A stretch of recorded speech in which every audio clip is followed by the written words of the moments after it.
नमस्कार मित्रांनो, स्वागत आहे तुमचं पुन्हा एकदा आपल्या युट्यूब चॅनलवर. तर या व्हिडिओमध्ये पहा, आपण जे पण डेव्हलपर संदर्भात माहिती एक्सप्लेन करणार आहोत, माहिती सांगणार आहोत.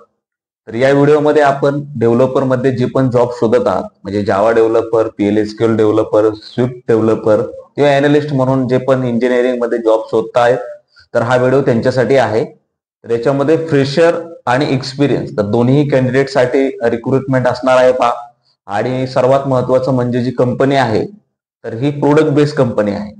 तर फ्रेशर लोकांना मला सांगायचं की प्रोडक्ट बेस्ड आणि सर्व्हिस बेस्ड कंपनी काय असते. तर प्रोडक्ट बेस्ड कंपनी म्हणजे काय, की एक कंपनी आहे, समजा अमेझॉन सारखी कंपनी आहे आणि एम्प्लॉई जो आहे तिथला, तर तो स्वतः अमेझॉन साठीच काम करतो. तर ही झाली product based company.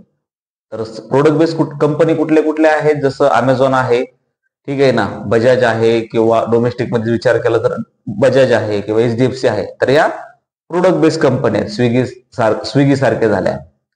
Service based company म्हणजे काय, एक कंपनी आहे, तुम्ही कंपनीमध्ये त्या कंपनीमध्ये सॅलरी, तुम्हाला एका पर्टिक्युलर कंपनीमधून सॅलरी येते, पण तुमचा जो तुम्ही ज्या कंपनीसाठी काम करता, म्हणजे तुमचा जो प्रोडक्ट असतो, तर हा क्लायंट जो आहे तुमचा हा वेगळा असतो.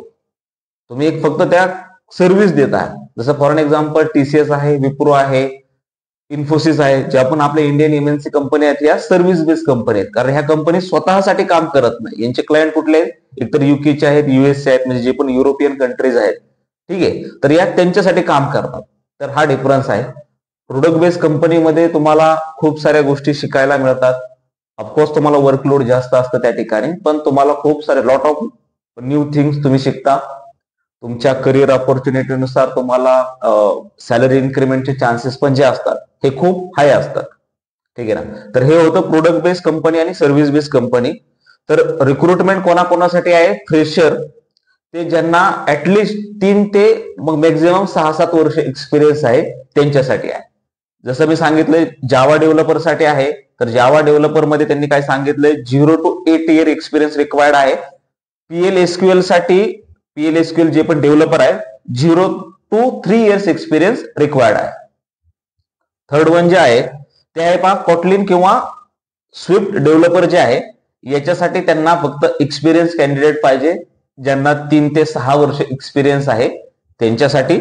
आणि अॅनालिस्ट साठी पण 3 ते 6 वर्ष ज्यांना एक्सपिरियन्स आहे तेच कॅन्डिडेट पाहिजे. म्हणजे जर तुम्ही डेव्हलपर असाल किंवा SQL डेव्हलपर असाल, म्हणजे SQL झालेला असेल किंवा जावा डेव्हलपर तुमचं झालेलं आहे, तर मग तुम्ही फ्रेशर जरी असाल आणि एक्सपिरियन्स जरी असाल तरी तुम्ही अप्लाय करू शकता. आता याच्यामध्ये तुम्हाला एक ईमेल आयडी दिलेला आहे पहा, ठीक आहे, गणेश नाव आहे त्यांचं, आणि त्यांचा हा ऑफिशियल मेल आयडी आहे, ठीक आहे ना. तर ज्यावेळेस तुम्ही तुमचा रिझ्यूम सेंड करता, त्यावेळेस क्लिअरली मेन्शन करा, हाय गणेश, कॉमा द्या, I am looking for job opportunity. जर तुम्ही फ्रेशर असाल तर I got your details from online portal and this is my updated resume.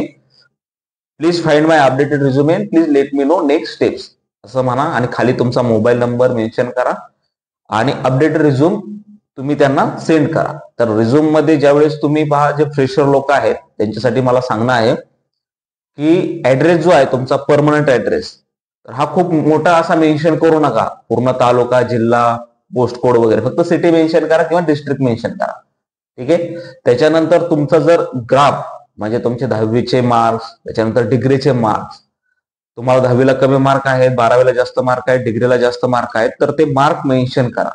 कधी कधी कॅन्डिडेटचं काय होतं, 10वीला चांगले मार्क असतात, 12वीला कमी आहेत, तर अशा कॅन्डिडेटने ते मार्क नाही इन्क्लूड केले तरी चालेल, कारण ग्राफ हा कसा असा वाढता ग्राफ दिसला पाहिजे. जर तुमचं तसं असेल तर मग तुम्ही मेन्शन करू शकता. अदरवाईज फक्त इयर मेन्शन करा, कधी तुम्ही पास आउट झालेले आहेत ते, आणि मेल बॉडीमध्ये मोबाईल नंबर मेन्शन करा, म्हणजे जेणेकरून तुम्हाला ते रिक्रुटर जे आहेत ते कॉल करतील. तर मेल आयडी तुम्हाला स्क्रीनवर मिळाला असेल, त्या मेलवर तुम्ही रिझ्यूम तुमचं सेंड करा. तुम्ही कुठल्या फील्डमध्ये जॉब शोधताय तेही मला कमेंटमध्ये सांगा. भेटूया अशाच पुढच्या व्हिडिओमध्ये. धन्यवाद.